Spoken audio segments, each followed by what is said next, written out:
Il y aura, mesdames et messieurs les députés, d'autres crises sanitaires dans notre pays. Can we avoid that new world order becomes like a jungle growing back and when things are shifting, there's going to be a new world order out there, and we've got to lead it.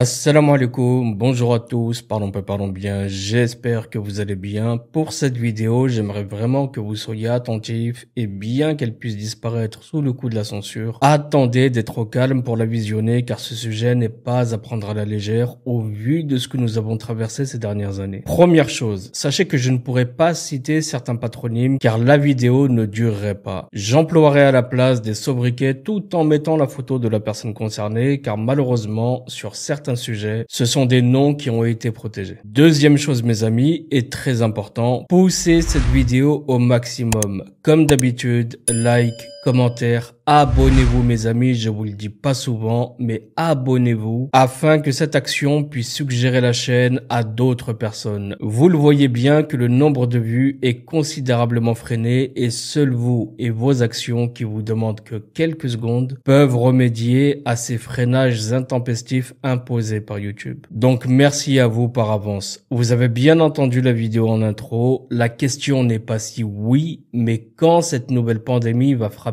car ces bandits s'affairent déjà en coulisses. Avant de vous parler de cet article 4, j'aimerais vous parler d'autre chose. En fait, j'aimerais vous emmener à la source des gesticulations actuelles afin que vous puissiez mieux comprendre pourquoi cette loi a été votée. Pourquoi maintenant? Nous reviendrons donc sur l'article 4 en fin de vidéo qui vous semblera être une vulgaire option à côté de la forêt qui pousse derrière dans le plus grand des silences. Certains le savent, mais d'autres non j'imagine, que c'est tenu du 15 au 19 janvier dernier, l'événement annuel qui rassemble les dirigeants mondiaux, les chefs d'entreprise, les personnalités politiques, les intellectuels ainsi que les journalistes pour officiellement discuter des questions les plus pressantes de notre époque, telles que les inégalités, le changement climatique ainsi que la coopération internationale, mais dans les faits, et cela est à présent de notoriété publique, du moins dans le monde des gens éveillés, que cette organisation n'est en fait qu'un nid de parasites illégitimes non élus qui vont bien plus loin que parler d'inégalité. Pour vous donner une idée du gratin que rassemble ce forum annuel, voici une liste de participants de la réunion de 2022. Vous avez des grands noms, des grandes entreprises et surtout de grandes influences. Lors de ces réunions, des propos très troublants qui bien étrangement n'ont jamais été retenus par les médias ont été tenus. Et le terme primordial qui émerge, et je n'invente rien, c'est le contrôle total de l'humanité à l'aide des médias, de la science et de la technologie tout en remodelant les démocraties pour former un gouvernement mondial. Et je sais déjà mes amis ce que vous allez vous dire. Allez, ça recommence. Revoilà ce nouvel ordre mondial. Et je comprends aisément cette réticence de votre part quand on prend l'habitude de se retrouver sur des lives où des révolutionnaires électroniques qui desservent plus la cause qu'autre chose vont inlassablement crier ces phrases toutes faites. Ben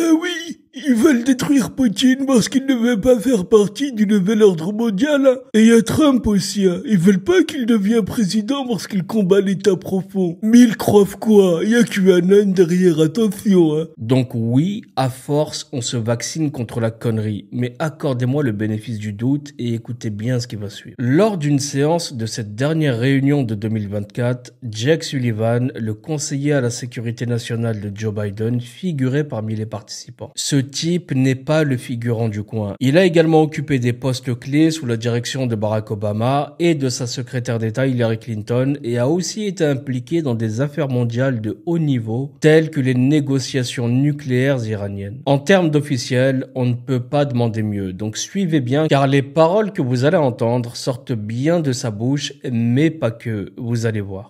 that order seems to not be the order anymore. We are on the way to a new order, so we are between orders. Do you agree with that, or are there ways of what are we able to keep on the positive side from the old order to bring into a new world order, and how can we avoid that new world order becomes like a jungle growing back and we rather have order based on international law and the principles that have brought us prosperity and freedom for decades. I guess, and maybe this is the old kind of teacher in me coming out. I think of this a little bit more about a transition of eras rather than a transition of orders, but the two are kind of cousins of one another. The reason I draw the distinction is because I don't think the international order built after 1945 is getting replaced wholesale with some new order. It will obviously evolve as it has evolved multiple times over the decades since 1945.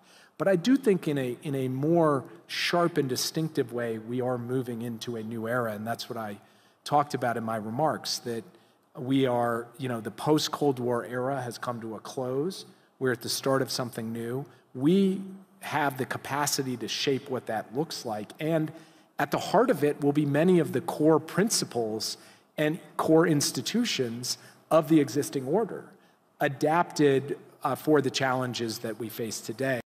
What is at stake is more than one small country.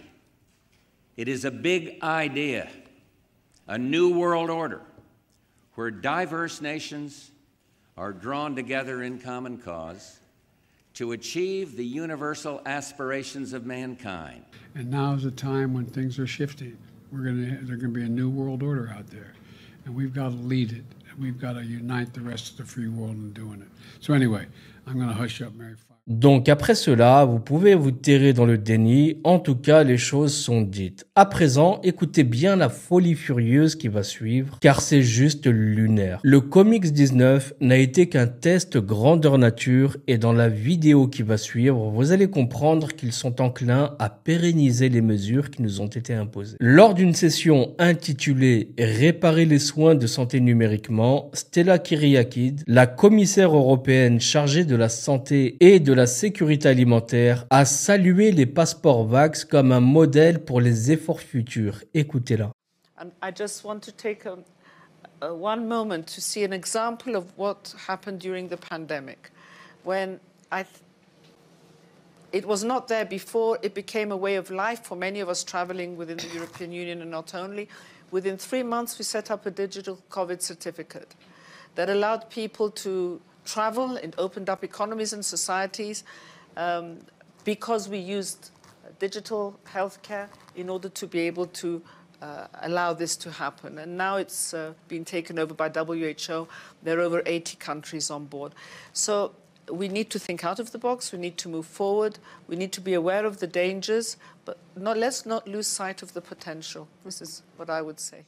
Donc, elle nous dit ici, avec désinvolture, que le projet de passeport VAC avait été assuré par l'OMS, soulignant une fois de plus le rôle d'une organisation mondialiste opérant indépendamment des gouvernements nationaux. C'est juste incroyable de dévoiler cela sans pression. Et cette liberté d'agir, ce sont les endormis qui leur permettent. Dans une autre vidéo que je vais vous passer, le Forum économique, dans ce qui semble être un geste symbolique d'élitisme, a invité la reine des Pays-Bas à approuver les moyens d'identification numérique. Écoutez bien. Why? Because in order to open an account, you need to have an ID. Right. And I have to say that when I started this job, there were actually very little countries in Africa or Latin America that had one ubiquitous type of ID, and certainly that it was digital, and certainly that it was biometric. And we've really worked with all our partners to actually help that being, to grow this. And the interesting part of it is that, yes, it is very necessary for financial services, but not only. So, it's also good for school enrollment. It's also good for health, who actually got a vaccination or not. It's very good to get your subsidies, from the government. So this has not only effect to the financial services. So it's a very important issue.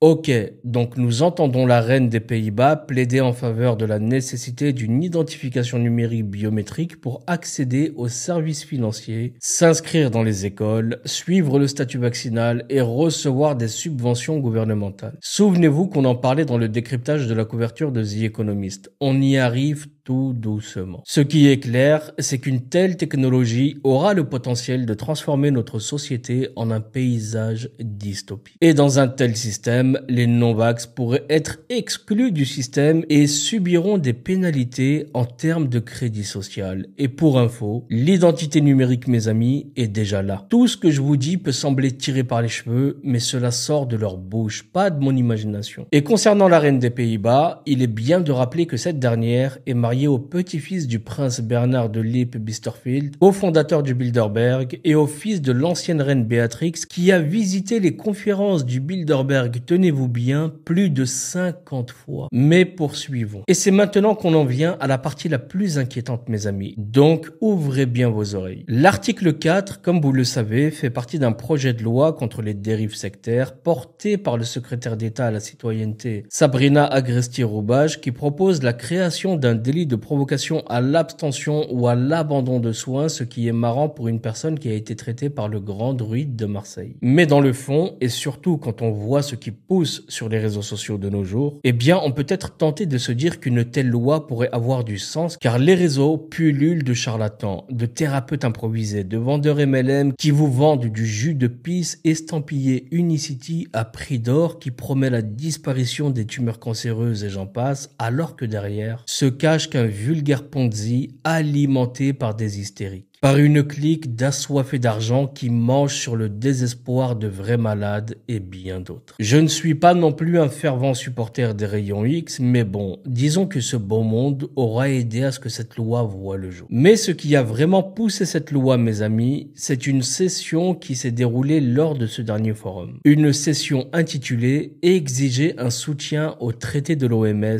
sur la pandémie ». Je ne partagerai pas la vidéo ici car elle contient beaucoup de mots qui pourraient faire sauter ma vidéo, mais vous avez tout le loisir de la visionner en cherchant avec le titre que je vous ai donné. Et donc, dans cette session, les intervenants abordaient avec nostalgie les confinements stricts, les masques obligatoires et la prolifération des vax. Cette session a en fait été organisée pour discuter de la maladie X, une maladie théorique susceptible de déclencher une autre pandémie mondiale. Et le panel des intervenants comprenait ce personnage que je vous mets à l'écran. Il y avait également celui-ci, ainsi que ce dernier salaud, qui sont des individus prêts à bénéficier de manière significative à une autre pandémie. L'intention du forum derrière l'introduction de la maladie X était stratégique. Les intervenants ont admis qu'ils cherchaient à attirer l'attention avec ce terme et espéraient que ça créerait beaucoup de buzz. Et leur plan, il faut le dire, a fonctionné car en effet, ils ont beaucoup fait parler. Mais ce à quoi ils s'attendaient moins, c'est aux tensions que cela a également suscité car beaucoup se sont sentis effrayés et commencent maintenant à douter des véritables intentions du forum en ce qui concerne la gestion des épidémies à venir. Monica Crowley, qui a travaillé pour le gouvernement américain, a récemment exprimé ses inquiétudes. Elle pense qu'une nouvelle maladie pourrait apparaître pendant les élections et que cela pourrait être une excuse pour adopter de nouvelles règles internationales très strictes. Ces règles pourraient forcer les pays à suivre des confinements, limiter ce que les gens peuvent dire et réduire les libertés individuelles. Ce personnage dont je vous parlais juste avant a parlé d'une maladie X, terme inventé en 2018 pour désigner une maladie encore inconnue. Le Covid-19 a été la première maladie X. L'OMS a dit que cette maladie inconnue pourrait être bien plus dangereuse que le coco, mais ceci soulève des questions sur le comment ils peuvent en être aussi sûrs. L'idée principale discutée est que, pendant une pandémie, les gouvernements ne devraient pas avoir le dernier mot sur certaines décisions importantes. Imaginez-vous 2 secondes la folie. À la place, des organisations internationales comme l'OMS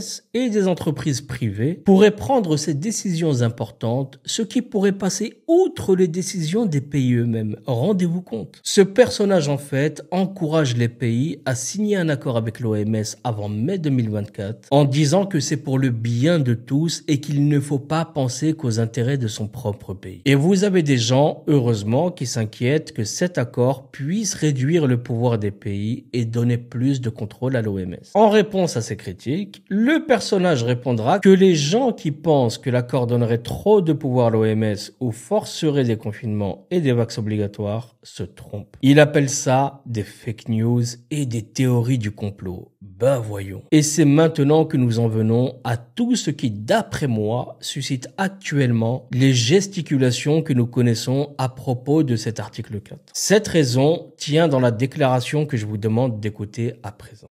The top concern for the next 2 years is not conflict or climate. It is disinformation and misinformation, followed closely by polarization within our societies. These risks are serious because they limit our ability to tackle the big global challenges we are facing. Changes in our climate and our geopolitical climate, shifts in our demography and in our technology.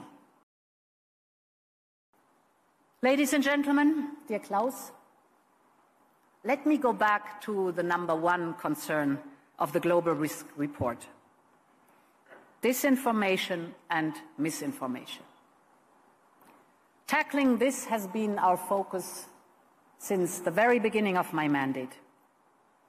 With our Digital Services Act, we defined the responsibilities of large internet platforms on the content they promote and propagate, responsible to children and vulnerable groups targeted by hate speech, but also a responsibility to our societies as a whole. Because the boundary between online and offline is getting thin. Donc voilà, vous avez tous reconnu celle qu'on surnomme à présent la hyène. Ce discours, encore une fois et selon moi, a été le top départ de toute cette loi liberticide à laquelle nous avons droit à présent. Bien sûr, cette loi doit encore être validée par le Conseil constitutionnel pour vérifier sa conformité, mais ne soyez pas naïfs quand vous dites que ce Conseil constitutionnel l'a rejeté une première fois, car il ne faut jamais oublier qui préside ce Conseil constitutionnel. Une personne ayant plus que du sang sur les mains. Pensez-vous réellement que ces gens se soucient de vos droits? En bref, mes amis, dans l'extrait que vous avez entendu, vous aurez compris que le terme désinformation sert d'étiquette codée pour tout fait ou toute opinion qui contredirait leur récit. Et les éloges qu'elle fait pour la loi sur les services numériques qui surveillent les pseudo-discours de haine reflètent clairement la tendance plus qu'inquiétante selon laquelle la définition du discours de haine continue de s'élargir pour englober les points de vue divergents de leur agenda. Donc entendez-le bien mes amis, ce qui s'en vient s'annonce déjà comme une hécatombe.